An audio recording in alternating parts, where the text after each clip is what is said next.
میں نے آج تک نہیں دیکھا کہ کسی مردے کو سفید رنگ کے علاوہ کسی اور رنگ کا کفن دیا گیا ہو، کالے رنگ کا، نیلے رنگ کا، پیلے رنگ کا۔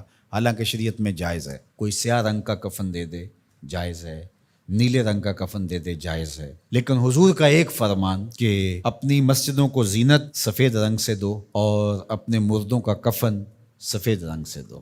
سفید رنگ سے کفن دینا مستحب ہے، لیکن اگر کوئی اور رنگ سے کفن دے دے تو وہ بھی جائز ہے۔ لیکن ہم نے وفات کے موقع پر کبھی اس مستحب کو بھی ترک نہیں کیا، یعنی غم کا موقع ہو تو ہم مستحب بھی ترک نہیں کرتے، اور شادی کا موقع ہو تو صرف ایک نکاح رہ گیا ہے جو سنت کے مطابق، باقی ہماری پوری شادی کی رسوم و رواج جو ہیں وہ ساری شریعت سے متصادم ہو گئی، الا ماشاء اللہ۔ باقی صرف نکاح رہ گیا، تو وہ بھی لوگ کہتے ہیں وہ پہلے جا کے مسجد میں کر آئیں تاکہ یہاں یہ تکلف بھی نہ ہو، اور وہاں پوری ہماری شادی کی تقریب جو ہے وہ ہماری مرضی کے مطابق۔ یہ خاندانی رسم ہے، یہ ہم نے میڈیا پہ دیکھی تھی، یہ سوشل میڈیا پہ دیکھی تھی، یہ ہمارے ایک دوست کی شادی پہ گئے تھے، یہ ہم نے وہاں دیکھا تھا، اور کتنی تہذیبوں کا مغلوبہ بنا کے ہم ایک تقریب کرتے ہیں، اور اس میں ہماری خواہش ہوتی ہے، ہم شریعت سے نہیں پوچھتے کہ شریعت اس کے بارے میں کیا کہتی ہے۔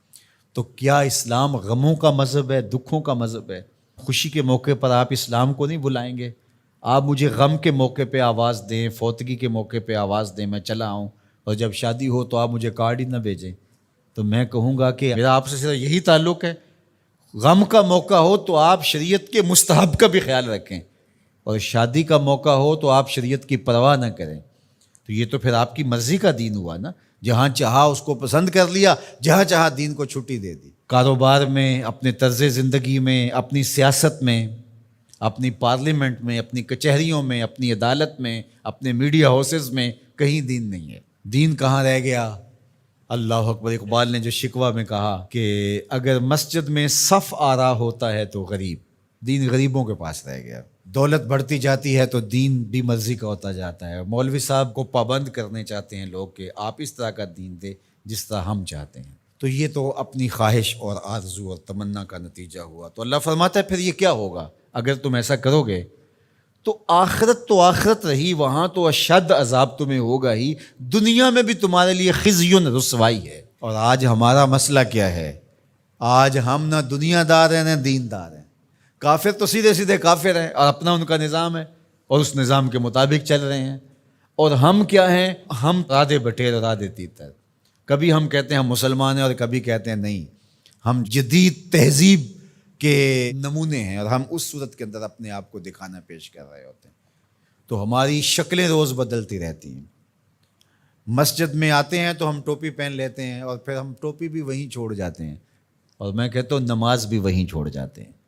جب دکان پہ بیٹھے ہوتے ہیں تو اس وقت ہم نمازی نہیں ہوتے، بلکہ ہم حج اور احرام بھی وہیں چھوڑ آتے ہیں، اور ہم یہاں اور طرح کے مسلمان ہوتے ہیں، حج پہ اور طرح کے مسلمان ہوتے ہیں، اعتکاف میں اور طرح کے مسلمان ہوتے ہیں، اور ہم باہر اور طرح کے مسلمان۔ حالانکہ یہ ساری تربیت ہے ہماری عملی زندگی میں اس کا اثر پیدا ہو۔ جب سجدہ کریں تو سجدے کا نور لے کے گھر پلٹیں، جب رکوع کرے تو رکوع کا جمال ہمارے ساتھ سفر کرے، جب حج کرے تو حج کا نور ہمارے ساتھ اتر کے آئے اور ہم اس کو معاشرے میں بانٹیں، اعتکاف کا جمال ہماری طبع کے اندر راسخ ہو جائے اور ہمارے اندر جو ہے وہ نور بکھیر دے۔ تو مسلمان کا دین اور دنیا الگ چیز نہیں ہے، مسلمان کا دین اور دنیا ایک ہی چیز ہے، اور وہ اکٹھے چلتے ہیں، اور ان کو جدا کریں گے تو پھر چنگیزی کے علاوہ کچھ باقی نہیں رہے گا۔